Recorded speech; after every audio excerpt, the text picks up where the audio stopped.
Un petit bidon, mon pépère. Christopher Froome à pied. Mais quelle image du tour. On n'a jamais vu ça. Aïe aïe aïe, attention Philippe, vous nous faire rafler. Allez mon grand, t'es grand aujourd'hui, t'es grand. Chapeau. Bonjour à toutes et à tous et bienvenue dans Chasse Patate, le podcast du groupe Eto qui décrypte l'actualité cycliste. On se retrouve aujourd'hui après la première des trois grandes classiques vallonnées de ce printemps, l'Amstel Gold Race, qui a été remportée par Tadej Pogačar côté masculin et Demi Vollering côté féminin le dimanche dernier. On va donc revenir sur cette course et notamment la performance de Tadej Pogačar en se penchant sur les deux classiques ardennaises qui arrivent, à savoir Liège-Bastogne-Liège et avant cela la Flèche Wallonne, avec une petite question qui nous taraude: est-ce qu'il sera capable, le Slovène, de faire le triplé? Question qui, si j'ai bien compris, pourrait également se poser concernant Demi Vollering. On va voir ça avec nos trois spécialistes du jour. Johan, pour commencer, fier ancien coéquipier de Dorian Godon, le vainqueur de la Flèche Brabançonne. Salut Johan. Ouais, qui s'est recassé la gueule sur les Ardennaises, mais... Ouais. Ah, un peu de positif quand même, on va retenir le positif, écoute. Non, c'est très très chouette ces victoires quand même. C'est le genre de victoire que son niveau aurait dû lui permettre déjà d'avoir. Très très content. Et on continue avec Geoffrey, notre spécialiste toponymie et prononciation néerlandaise. Là-dessus, je vais te faire confiance, Geoffrey, aujourd'hui, encore une fois. Salut Geoffrey. Salut Mathieu, salut à tous. Bon, après, pour le mur de vie et tout ça, je l'avoue, je le prononce mal, je le prononce à la française. J'ai du mal à dire le mur de vie. Et tous les petits mondes qu'il y a eu sur l'Amstel, je pense que tu sauras t'en tirer mieux que nous tous là. Franchement, ils se prononcent tous comme ça s'écrit, hein, donc il n'y a pas de problème. Bon, bah ça va, ça me rassure alors. Et on complète l'équipe avec Théo qui a eu bien besoin de 2 semaines pour récupérer d'un magnifique Tour des Flandres suivi au vieux Quarmont. Salut Théo. Salut à tous, ouais, 2 semaines c'est ce qu'il m'a fallu pour enlever la boue de mes chaussures, donc c'est parfait. Et maintenant tu vas pouvoir profiter des performances de la Lotto Destiny. Bah ouais, hein, double top 10, hein, on est là. Magnifique. Et bien voilà, avec tout ça, vous avez le programme. Attention au départ, Chasse Patate, c'est parti.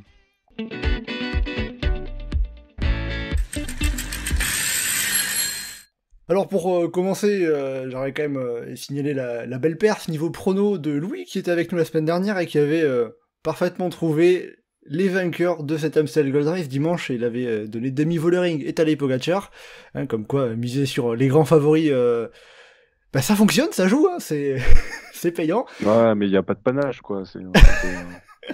Alors je sens que vous êtes là juste pour le panache en fait vous. Hein. C'est ça, nous on attaque dans tous les sens, après on finit 45ème, 3ème peloton, mais c'est pas grave. L'important c'est pas le résultat, quoi. L'important c'est la fougue, c'est le romantisme.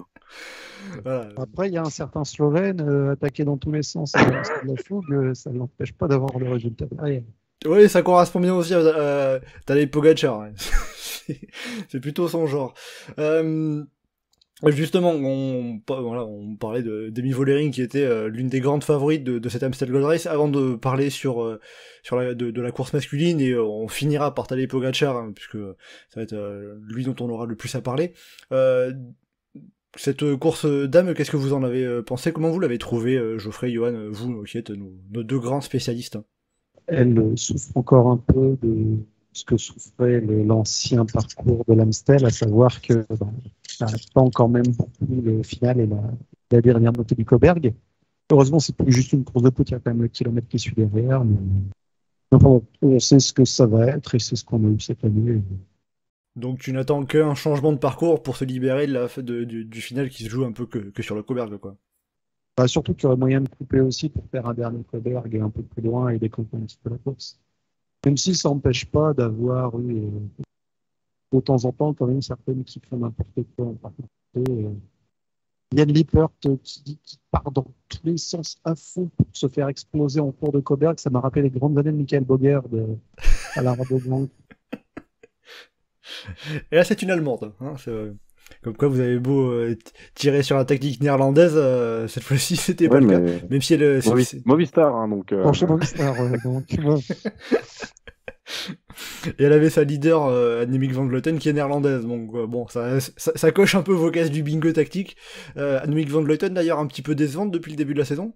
Pas qu'un petit peu. Oui. Le pot des années, peut-être, au bout d'un moment. Ah, c'est sa dernière saison. On verra quand on arrivera sur les grosses courses par étapes si ça se remet dans l'autre sens. Après, oui, pour l'instant, elle n'est pas du tout au niveau de ces dernières années. Elle est un peu au niveau de sa victoire sur le championnat du monde, hein, en fait.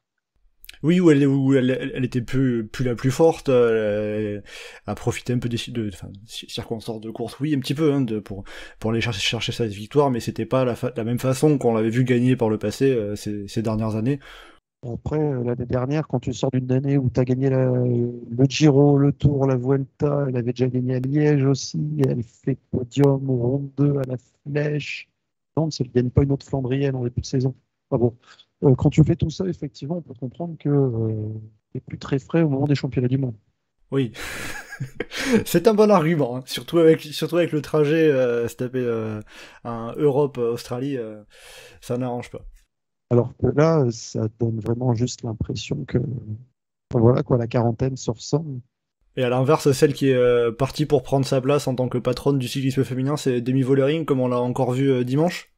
Bah, c'est un peu plus subtil quand même, hein. Celle-là, Vollering, elle gagne parce qu'elle a su courir un peu plus juste que les autres, parce qu'elle a un peu mieux dosé, parce qu'elle savait qu'elle avait Kopecky à côté, donc ça aide à se dire, ah, vas-y, j'attaque, je mets tout au moment où il faut. Donc. C'est ça, au moment où elle est partie, on avait aussi par moment les autres derrière n'osaient pas se mettre à fond, parce que se mettre à fond pour revenir sur Vollering, c'est emmener Kopecky sur un plateau pour qu'elle aligne tout le monde au sprint. Et d'ailleurs, Kopecky, elle a aligné tout le monde au sprint pour la deuxième place. Elle a permis un doublé pour la SD Works. Donc la SD Works a juste joué parfaitement avec leurs cartes, bénéficiant aussi des C'est facile de jouer parfaitement avec ces cartes-là, je pense. Après, jouer parfaitement avec ces cartes, c'est en gros, t'as tes deux leaders qui sont dans le bon groupe à 1 kilomètre de l'arrivée. Elles n'ont pas joué non plus. Je trouve qu'elles ont assez bien joué avec Micha Bredevold, qui attaquait à des moments assez intéressants et tout ça, mais sinon, après, c'est juste que ça s'est décanté à la fin et que les deux étaient là, et du coup, ça permettait de jouer le surnom. Mais... Donc c'est juste le fait d'avoir les deux plus fortes, de fait, c'est plus facile de gagner, quoi. Oui, bah forcément. Ce qui ne sera pas le cas sur la Flèche, ça risque de jouer quand même entre leader dans un Airbus, mais sur Liège, il y a des chances qu'elle se retrouve un peu plus isolée, Vollering. Bon, on suivra ça. Il y a moyen donc que ça se joue un peu plus tactique. On verra ça donc, hein, la Flèche wallonne évidemment mercredi et Liège-Bastogne-Liège dimanche. Alors, après ce petit mot sur la course féminine remportée donc par Demi Vollering, on va évoquer bien sûr la course masculine qui s'est déroulée dans la foulée, quelques heures après. Alors, avant de parler de Tadej Pogačar et de revenir sur sa performance... Qui ça? Tu sais, le coureur qui gagne tout un petit peu, là, qui est déjà à 11 victoires en 16 ou 17 jours de course cette saison. Ah, Roglic? Non, c'est ça? Non, c'est pas ça? Non, son compatriote, un certain Tadej P. pour préserver son anonymat au sein du peloton. Bon, visiblement, quand il était sorti dans un groupe à 90 km de l'arrivée à peu près, d'ailleurs c'est dommage qu'on n'ait pas pu voir, puisque c'était à peu près au moment de la prise d'antenne où on nous a repassé les images du début de la course, donc on n'a pas vu vraiment comment ça s'est fait. Mais bon, du coup, il y a le groupe qui est parti à 90 km de l'arrivée, et puis Pogačar a écrémé un peu ce groupe dans la montée du Cauberg qui a suivi.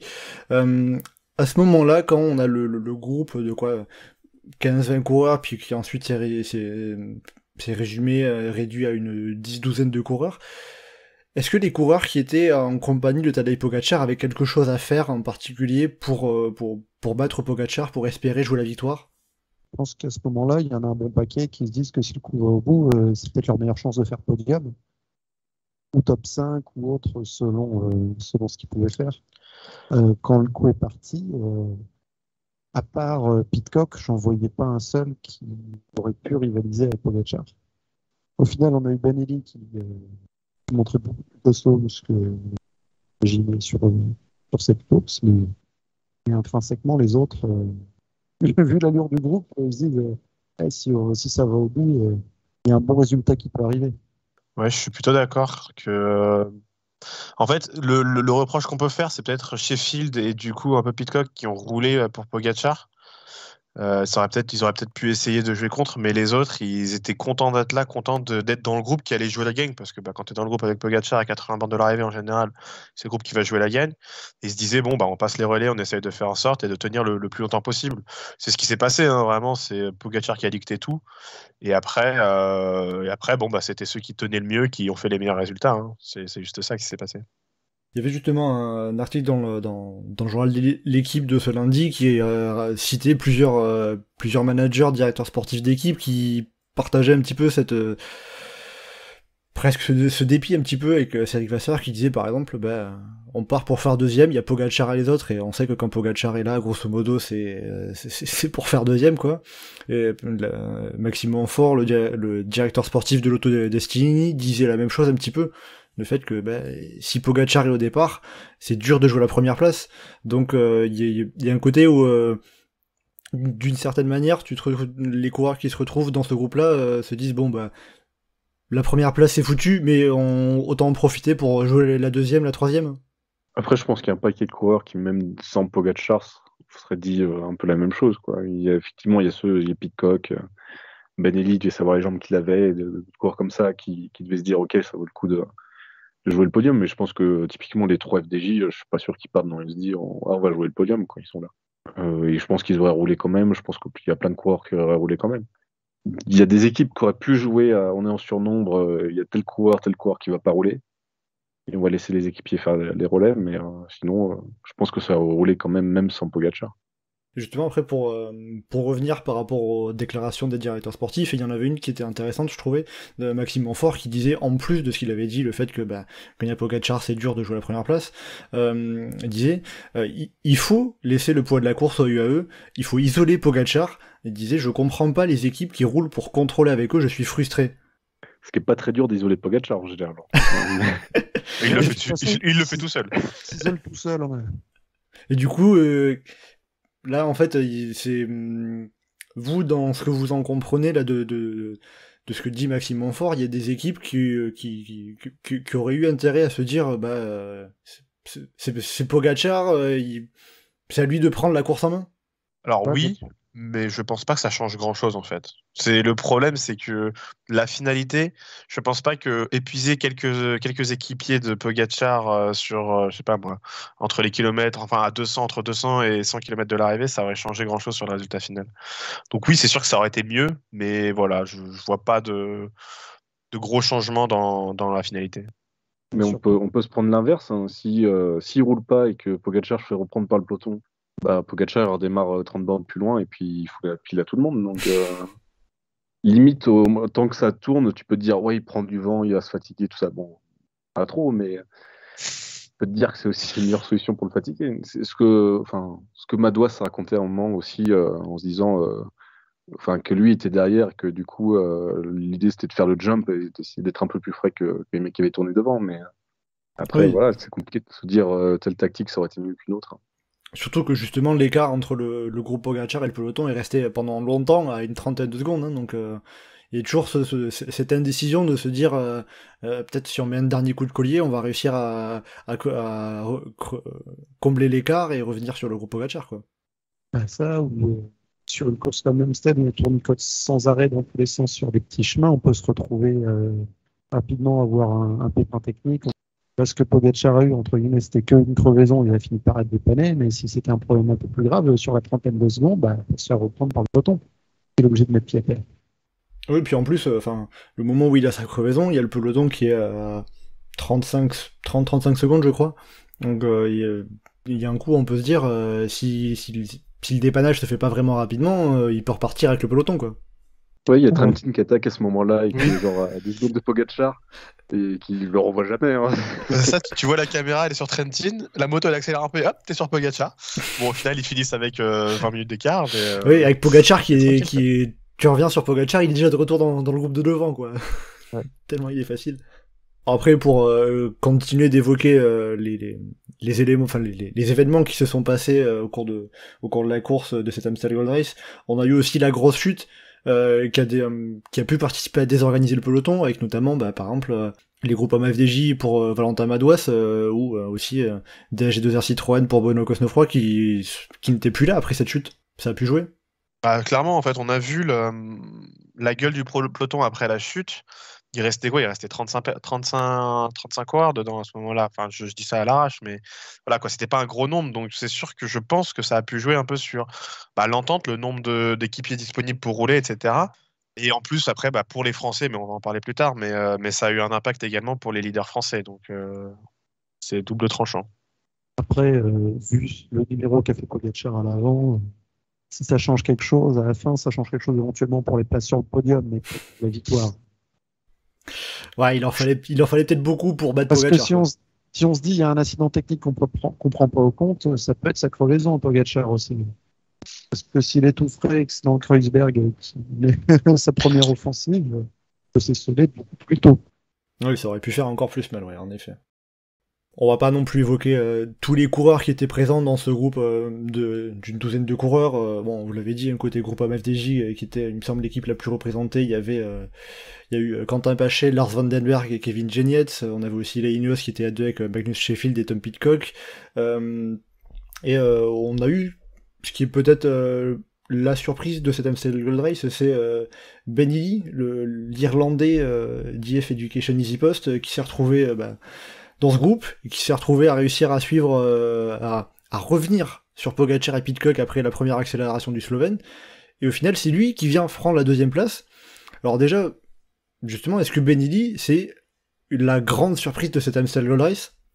Oui, enfin moi je vois. En fait, c'est la grande surprise parce que, enfin, ça dépend en fait. À quel moment tu te places? Si tu te places la grande surprise à la veille de l'Amstel Gold Race et du coup après avoir vu la Flèche Brabançonne, mais moi en début de saison typiquement, de me dire quelqu'un qui me dit Ben Healy sera deuxième de l'Amstel, je dis non, tu me mens là, c'est pas possible.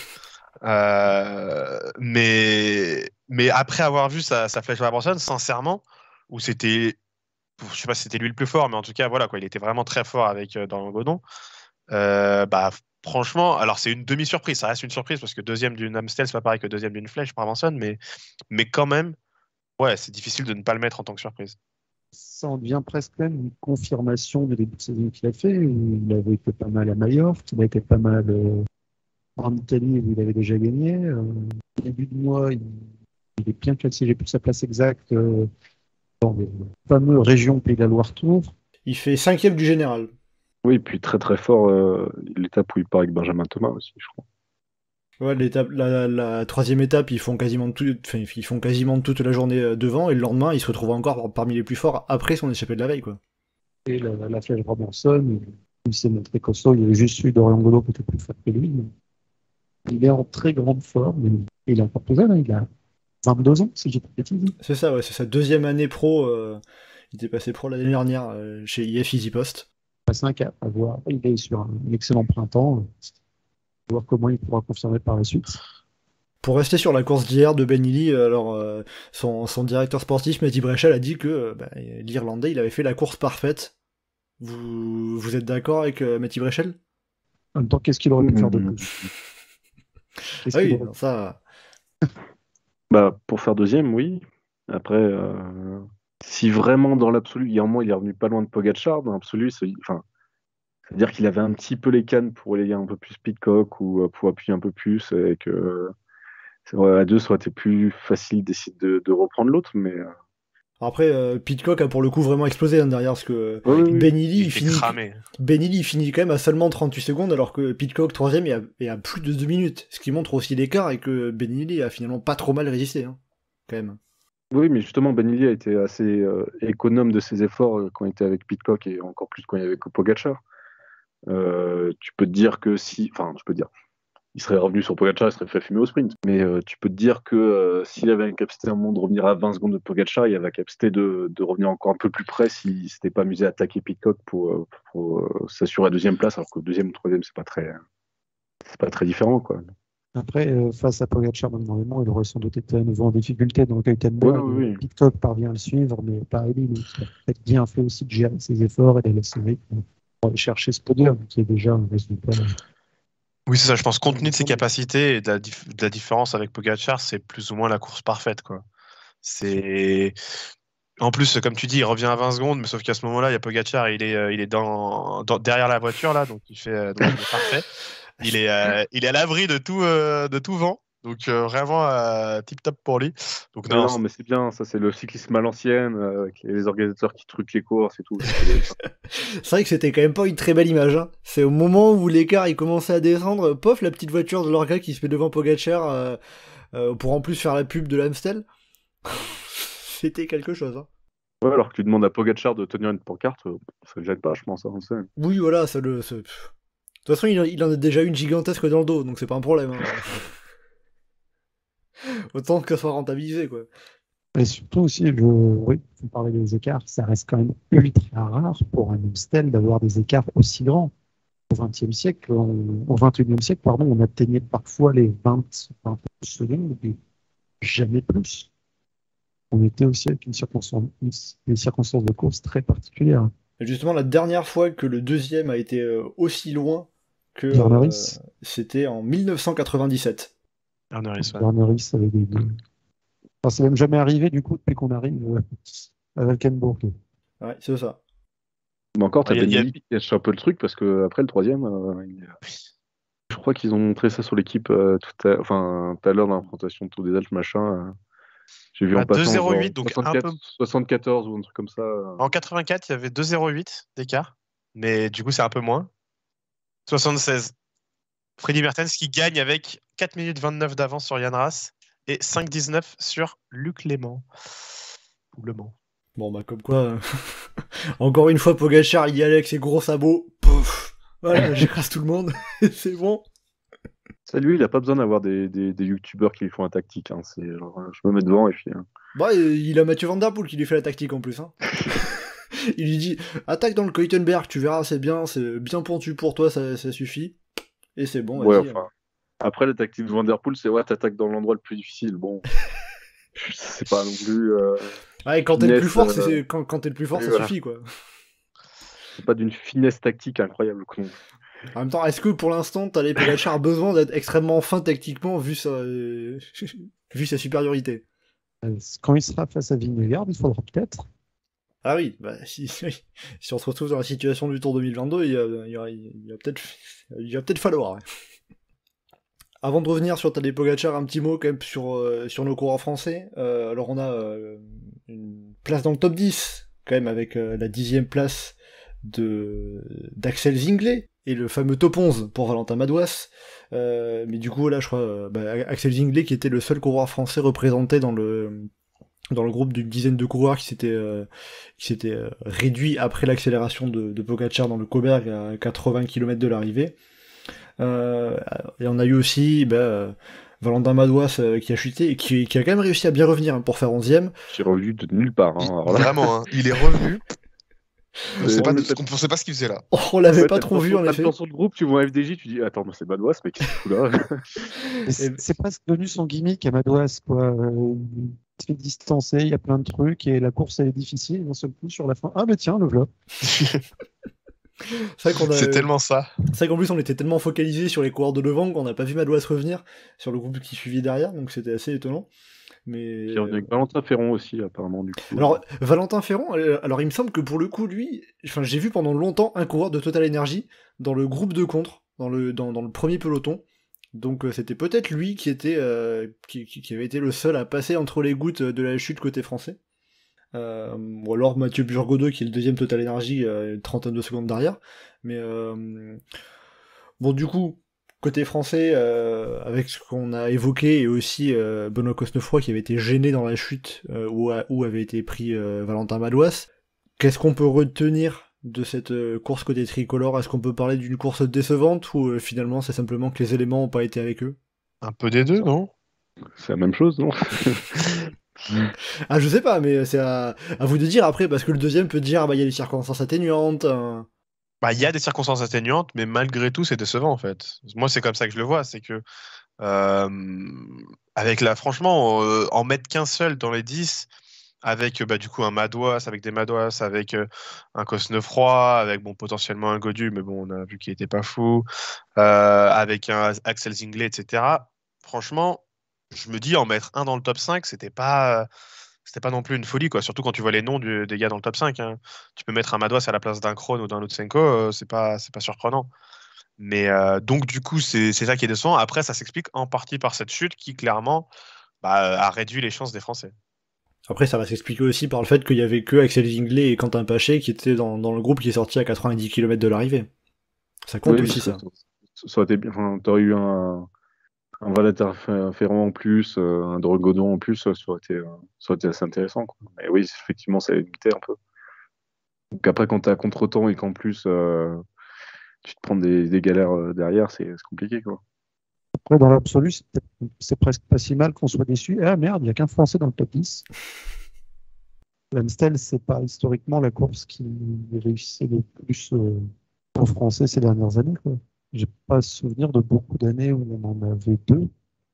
Alors 2, non, mais par contre, la dernière fois qu'on n'avait pas de Français dans le top 10, c'est 2017. Ça commençait à remonter. Après, c'est peut-être juste l'Amstel qui veut pas des Français. Hein. On a eu la photo finish l'an dernier. Il y a peut-être quelque chose, quoi. Ouais, c'est l'organisateur, il a mis des clous dans le virage. Alors que bon, l'organisateur de l'Amstel, s'il regarde comment Cosnefroy descend vers de bière sur le podium, il aurait de quoi être content, à mon avis. Oui, parce que c'est vrai que Ben Illy, Tom Pidcock, sur le podium, ils avaient pas l'air giga contents du petit verre de bière qu'on leur a donné. Hein. Ça peut être dû au fait que c'est de l'Amstel aussi. Hein. Ça peut être dû à ça.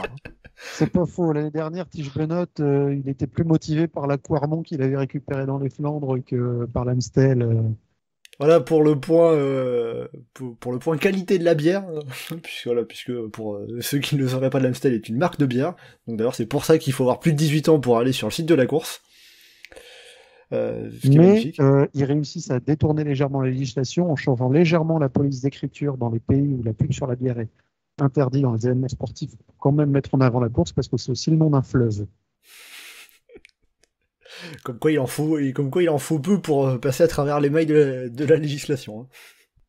Bon voilà, en tout cas, est-ce que vous avez autre chose à rajouter concernant nos coureurs français, avec donc un coureur dans le top 10 et deux dans le top 11 ?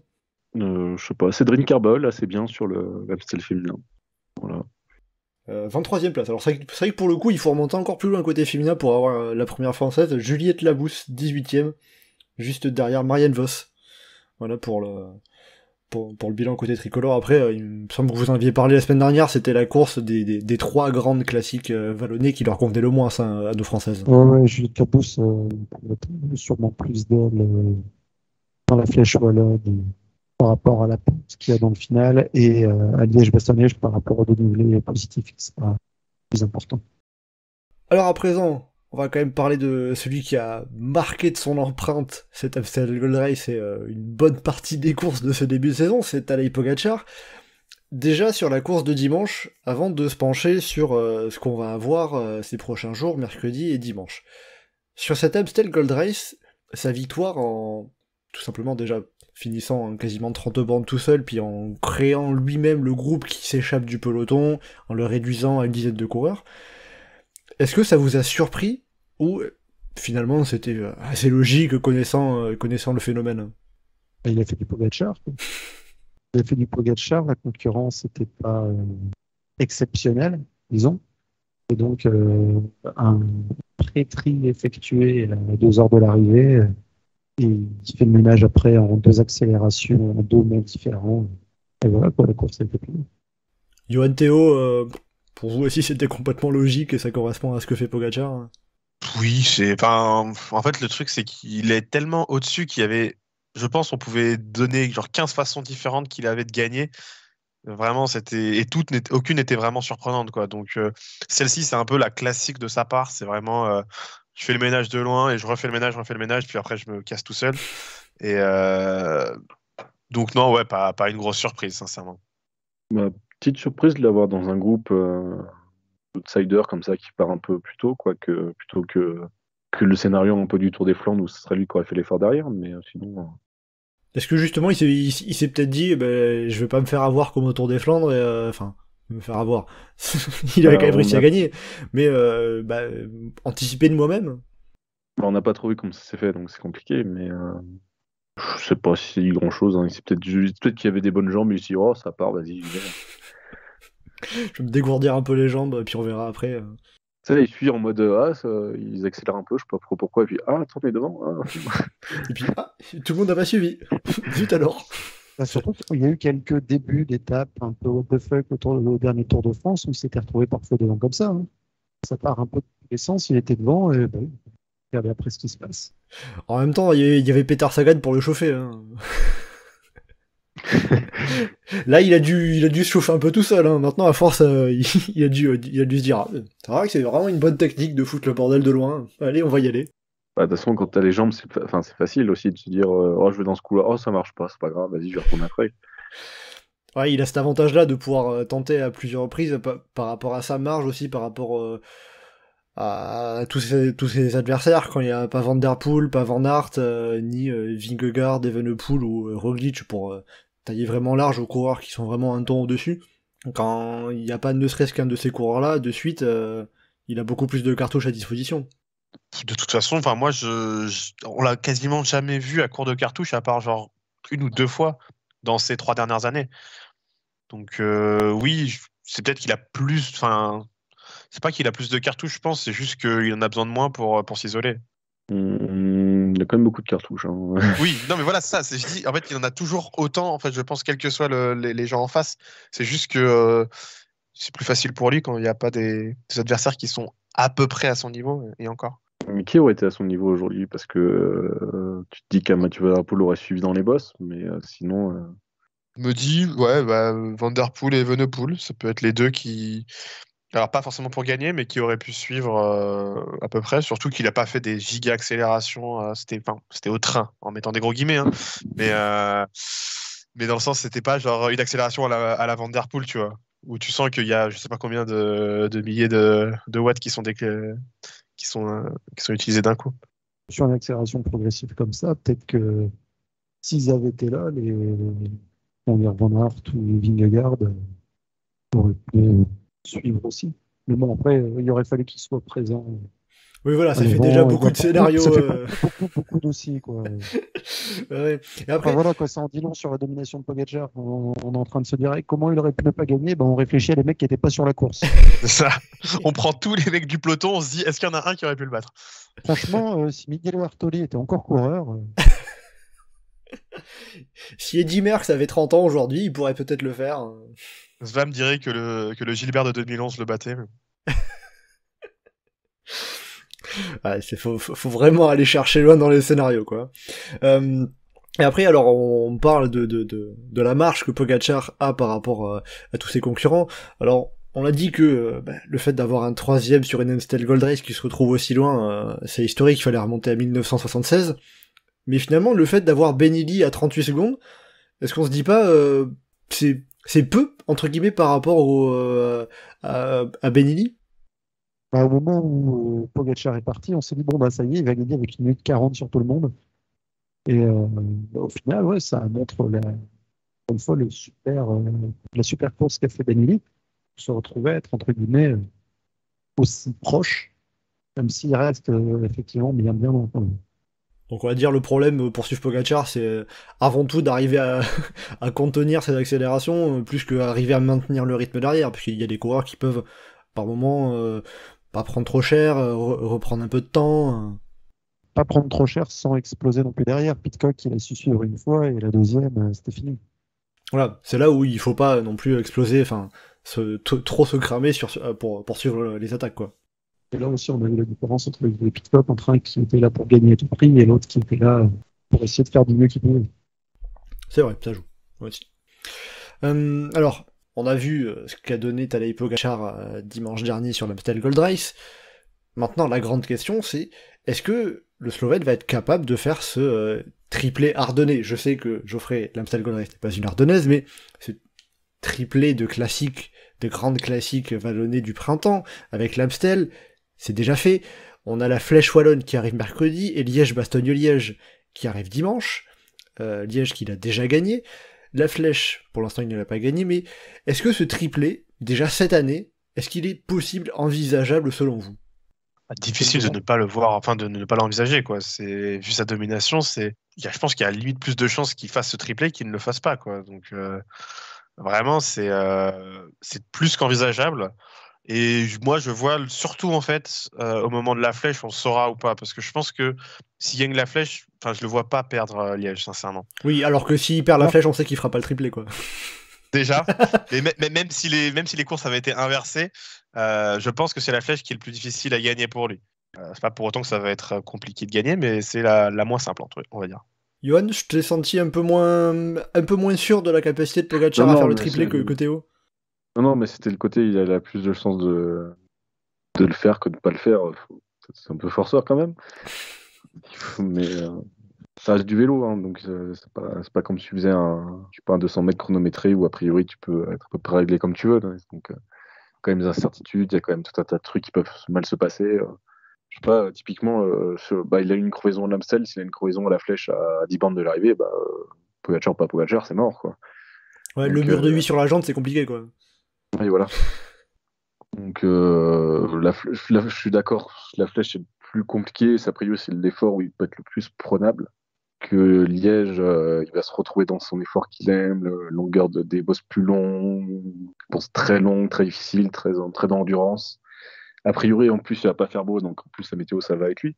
Donc, oui, c'est surtout sur la flèche la question. Après, effectivement, Liège est très grand favori. Donc, Le truc, c'est qu'il y a presque plus de monde face à lui à Liège, alors qu'on a tendance à penser que le terrain le favorise plus. Alors que la flèche, on se dit, peut-être qu'il est prenable, mais la question, c'est par qui, en fait. Alors déjà, par rapport à la flèche, vous êtes tous les trois à me dire que la flèche, ça serait la course qui lui convient le moins par rapport à Liège-Bastogne-Liège. Dans quelle mesure, pour vous, c'est une course qui va un peu moins lui être favorable? déjà, parce qu'on a ses références sur la course, pour l'instant, c'est pas une course qu'il a jamais dominée, ni s'est montré tant que ça à l'aise dans l'effort final sur le Nord de 8. L'année dernière, il fait 12e. Mais Après, l'année dernière, en oui. termes de préparation, c'était particulier, hein. Il y avait je crois, la mère de sa femme, Urshka Gigart, qui venait de décéder. 2021, il était pas au départ, il a eu le Covid. Et après, on remonte à 2020, où il venait tout juste de gagner le Tour de France. Ouais, donc il n'était pas en grande forme, il sortait de maillot jaune. Non, mais Il venait éclater Oui. Roglic. Non, mais je veux dire, on... on n'a pas eu pléthore d'occasions de savoir ce que vaut vraiment un Tadej Pogacar sur le mur de 8.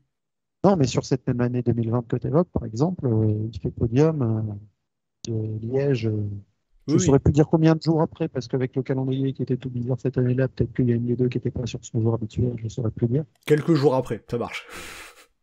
Et puis avec un monde où si Philippe fait pas n'importe quoi dans le dernier kilomètre, c'était peut-être Pogacar qui gagnait. Enfin, bon, on va pas refaire les scénarios non plus. Mais Geoffrey, tu rejoins Johan sur un peu l'historique de Pogacar sur la flèche. Bah, ouais, parce que c'est vraiment ça qui fait douter, parce que sur ses capacités, sinon, faut juste y aller en bourrin et écraser les pédales plus fort que les autres sur une pente qui est difficile, parce qu'on est quand même un peu dans son registre. Et il n'y a pas de ses adversaires, il n'y a pas un Roglic qui pourrait peut-être aller titiller. Donc, enfin, voilà quoi. Intrinsèquement, je dis, c'est peut-être la course sur laquelle il pourrait se planter, et d'un autre côté, pour aller le battre juste sur la montée. Oui, Surtout que ça sera peut-être aussi la première fois depuis un moment où on savait anticiper un peu avant. Parce que, alors, un peu avant, je pense pas à la Côte de Chorave, parce qu'il y a quelques outsiders qui vont y aller, mais je pense pas à plus. Mais aller, pourquoi pas première accélération et partir et faire un écrémage en premier passage du mur de vie à 80 bornes de l'arrivée. ça serait ambitieux, parce que ça fait quoi ça fait genre, ça va faire 20 ans quasiment qu'on a que des victoires qui sont jouées que dans le mur de 8, non? Ouais, mais je le vois attaquer dans le mur de vie.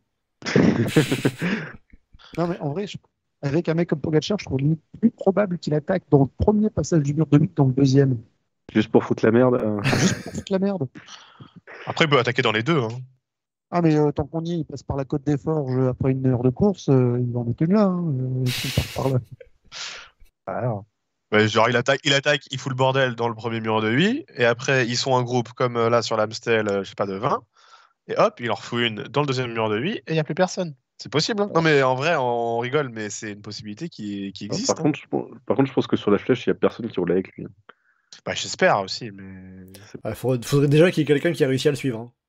Ce serait pas juste réussir à le suivre, mais ça peut aussi être des bons punchers qui se retrouvent à être devant parce qu'ils étaient dans l'échappée matinale.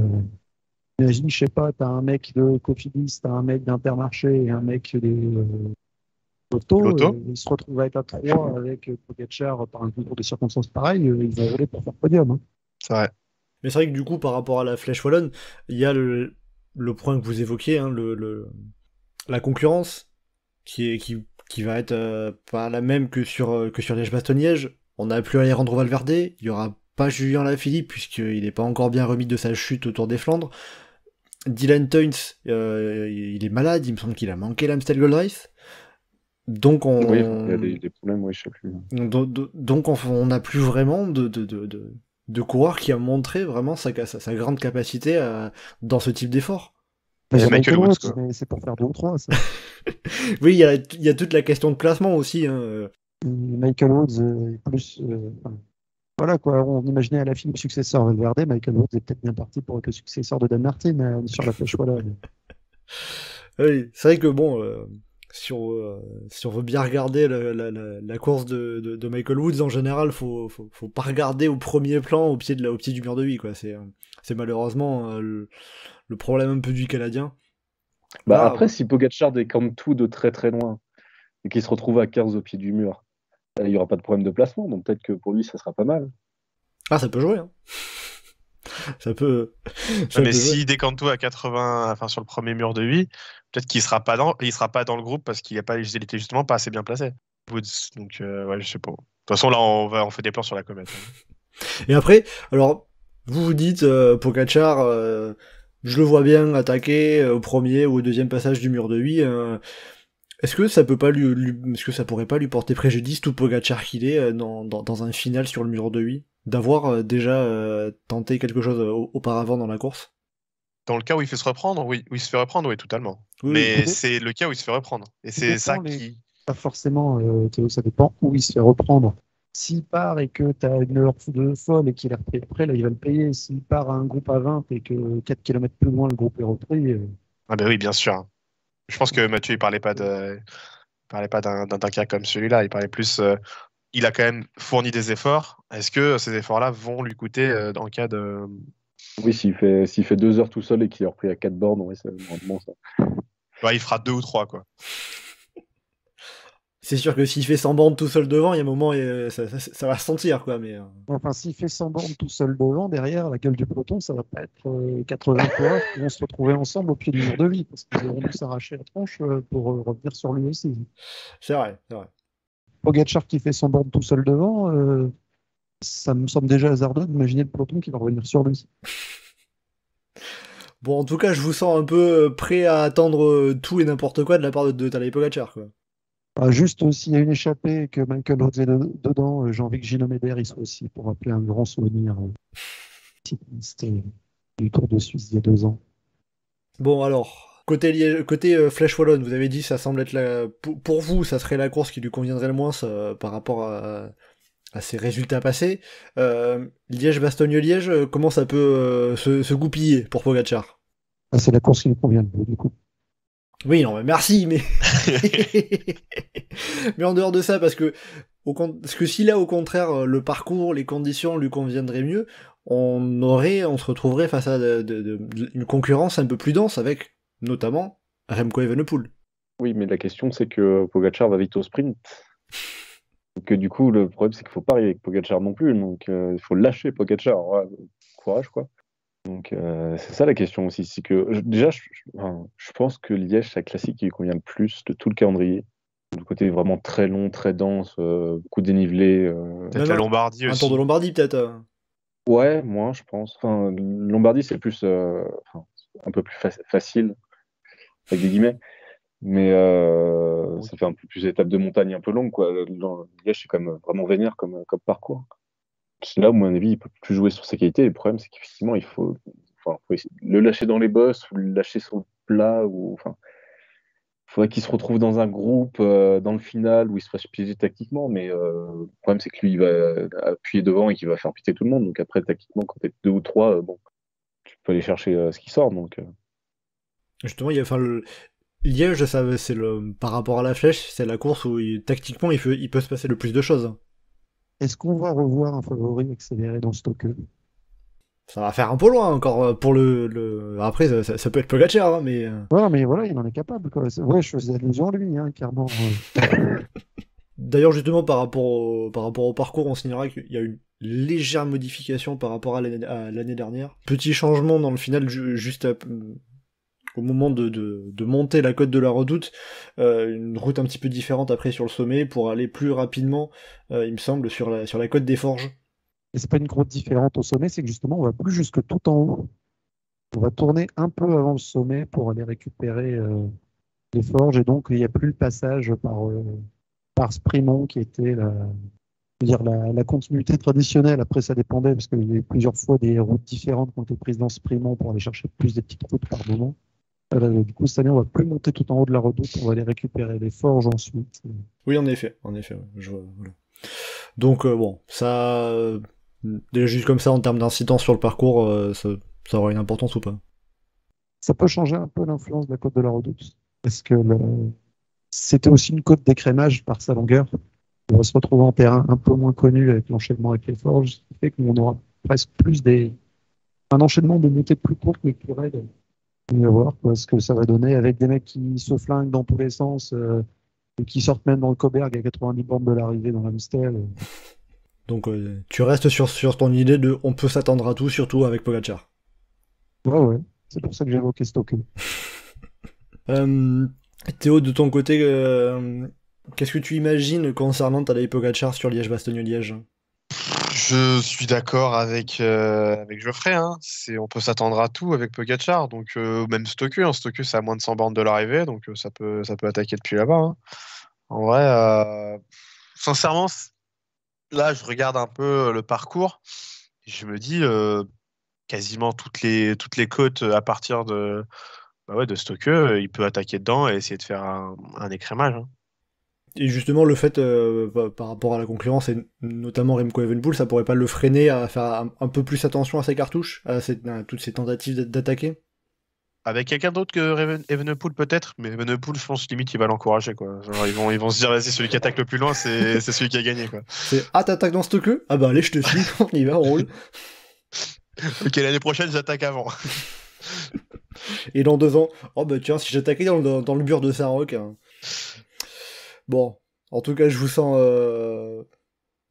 aussi optimiste pour ce que pourrait faire en termes de spectacle Tadej Pogacar. En tout cas, là aussi, vous vous attendez à tout. Est-ce qu'il n'y a pas un côté où vous vous attendez trop à tout et que peut-être que Liège va être fidèle à sa réputation et qu'on va se faire chier jusqu'à la Redoute. Et que dans la Redoute, ça va bouger un peu entre les deux et que ça se regroupera un peu à une 10-15 et puis qu'après ça ressortira dans Saint-Nicolas? Non, il y a plus Saint-Nicolas là. C'est la Rochefaucon. La Rochefaucon, non. Oui. Mais ouais, après peut-être qu'on va être un peu plus posé et qu'on attaquera juste à la fin, et que tu auras des équipes qui feront le tempo, qui feront péter un peu par l'arrière. Même si dans le pire des cas, ça bouge pas de loin. Sur le mur de vie, on aura un énorme moment de tension avec le placement vers la course de côte de kilomètre. Liège, on aura l'élimination par l'arrière progressive et ça va péter dans la Rochefaucon. C'est ce qu'on avait quasiment tous les ans, donc c'est pas non plus décevant d'avoir le scénario classique sur ces 2 courses. C'est vrai que peut-être que les autres équipes vont se dire un peu comme nous et qu'ils vont vouloir tout le monde va vouloir se placer dans la route Pogacar au pied de chaque boss. Ça va être un bordel. Bah, on peut-être avoir des chutes à cause de ça, du coup. Et du coup, comme ça, est-ce qu'il y a un scénario, un coureur, une tactique qui pourrait voir quelqu'un gagner en dehors de Tadej Pogacar? Bah, le nom qui ressort, c'est Evenepoel. Hein, et pour gagner Pogacar, pour réussir à battre Pogacar, faut réussir à faire un peu ce qu'il a fait au championnat du monde. Hein. Pour moi, c'est un peu ça qu'il faut. Donc, il faut réussir à sortir dans un gros groupe ou dans un groupe moyen sans avoir Pogacar dedans. Là, je pense qu'il y a une vraie chance pour que Evenepoel gagne, sincèrement. Mais est-ce que Pogacar va pas juste rester dans la roue d'Evenepoel au départ, enfin sur les premiers kilomètres? Il y a moyen aussi. En gros, c'est-à-dire que la stratégie qu'il y a eu, qu'on avait vu sur le Tour des Flandres, alors bon, je sais que c'est difficile de transposer une course flandrienne, une tactique flandrienne sur une ardennaise, mais un groupe qui anticipe avec des bons outsiders et qui prendrait de l'avance de la marche sur Pogačar, c'est le scénario le plus plausible pour battre le Slovène. Il y a des chances que ça va eu beaucoup anticiper, hein, du coup. Il y a plein de coureurs qui se disent ok, c'est foutu, et du coup que ça bouge. Enfin, ces dernières années, ça bougeait un petit peu quand même, mais que ça bouge encore un peu plus pour essayer de créer un groupe avant les grosses difficultés. Donc, pourquoi pas, mais... Après, peut-être que du coup, Pogačar mettra en route tout seul aussi plus loin et qu'il fera comme au Tour des Flandres. Ah bah écoutez, faudra voir ça, suivre ça. On va noter un peu tous ces scénarios, puis on verra la semaine prochaine lequel a été le bon. Et puis à tous les coups, ça sera un scénario différent.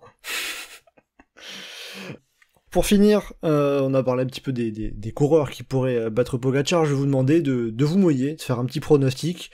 D'abord sur la Flèche Wallonne. On se penchera après sur Liège-Bastogne-Liège. Mais parce que ça serait trop simple, je vais vous demander un prono qui n'est pas Tadej Pogačar. Parce que sinon, je sens que vous allez tous les trois me dire Tadej Pogačar. Qui veut commencer sur la Flèche Wallonne? Cosnefroy. Benoît Cosnefroy, alors... Benoît Cosnefroy qui avait dit, il me semble, après l'Amstel Gold Race, qu'il était tombé un petit peu malade dans la foulée de la Flèche Brabantson. Donc faudrait espérer pour lui qu'il recouvre toutes ses capacités. Mais toi, tu l'imagines en mesure de faire un très beau résultat sur le mur de 8? Pas spécialement pour cette année en particulier, mais j'ai envie de le revoir sur cette course-là. C'est le type de montée qu'il apprécie, il est capable de griller. Ce qu'il avait déjà fait avec une concurrence un peu moindre. J'ai envie de le revoir compétitif sur cette course. C'est vrai que Benoît Cosnefroy avait fait podium en 2020, donc, avec une start list où il manquait pas mal de favoris de l'époque, notamment Valverde et Alaphilippe à l'époque, qui ne seront pas non plus là cette année, ni l'un ni l'autre. Théo, tiens, quel serait ton favori pour la Flèche Wallonne? Bah franchement, c'était vraiment pas facile de choisir. Il y avait, en vrai, c'est ça qui est intéressant, c'est qu'il y a quand même derrière Pogačar, il y a vraiment plein de noms qui sortent du lot, enfin qui peuvent sortir du lot. Moi, j'ai choisi Skelmose. Pas forcément le nom le plus ronflant, mais je me dis qu'il a ce punch pour réussir à tirer son épingle du jeu dans le mur de 8. Et Johan? Moi, j'avais pensé à Tom Pidcock, mais je vais aller plutôt sur Esteban Chavez, qui est plutôt en forme cette saison et qui, en soi, ça y correspond à peu près. Après, du coup, pareil, dans une liste de coureurs où il n'y a pas de gros nom qui ressort à part Pogačar, donc je vais choisir lui. Ça serait un peu une surprise quand même, Chavez, par rapport à Cosnefroy ou Skelmose ou même Pidcock, comme tu citais toi. Skelmose, ça serait quand même... Enfin, si tu dis aux gens c'est Skelmose qui vient de la Flèche Wallonne, les gens ils te disent c'est qui? Donc non, mais nous on voit un peu qui c'est, voilà, mais sur le grand public, Skelmose il connaît absolument pas, quoi. C'est comme Ben Illy sur l'Amstel Gold Race. Nous on l'a vu venir parce qu'il était très en forme sur les courses d'avant, mais pour le spectateur moyen, il va juste dire je connais pas ce coureur. Donc ce serait une surprise, mais je pense qu'il y a beaucoup de monde qui serait une surprise de toute façon en cas de victoire. Oui, si j'ai bien compris, tout coureur autre que Tadej Pogačar qui gagnerait serait une surprise. Woods serait pas une surprise, mais personne n'y croit, donc... du coup, ça serait une surprise, en fait, vu que personne n'y croit. Allez, je vais y croire, je vais l'encourager, Michael Woods, le Canadien. Allez, voilà, un peu de soutien, allez. Ça va le faire. Aussi, un petit nom à sortir pour la Flèche Wallonne féminine. Déjà, petite question, je l'avais évoqué vite fait en introduction, parce que vous m'en aviez parlé en préparant ce podcast, Johan Geoffrey. On peut voir un triplé de Demi Vollering? On peut, oui. Donc, allez, Johan, c'est Demi Vollering que tu vois gagner, ou ça serait une autre coureuse sur la Flèche Wallonne? Moi, je vais dire Kasian Ivadoma, parce qu'il y a quand même un jour où il faudra qu'elle la gagne, parce que sans déconner. Elle enchaîne les places d'honneur un petit peu, elle a encore fait 4ème sur l'Amstel Gold Race dimanche. Toute sa carrière, elle enchaîne les places d'honneur un peu partout. Oui, c'était juste un exemple récent, le plus récent, mais on va dire qu'il lui manque un peu cette victoire. Arrive à trouver, à convertir ça en grande victoire, mais bon, ça ne saurait peut-être tarder, on verra pour la polonaise.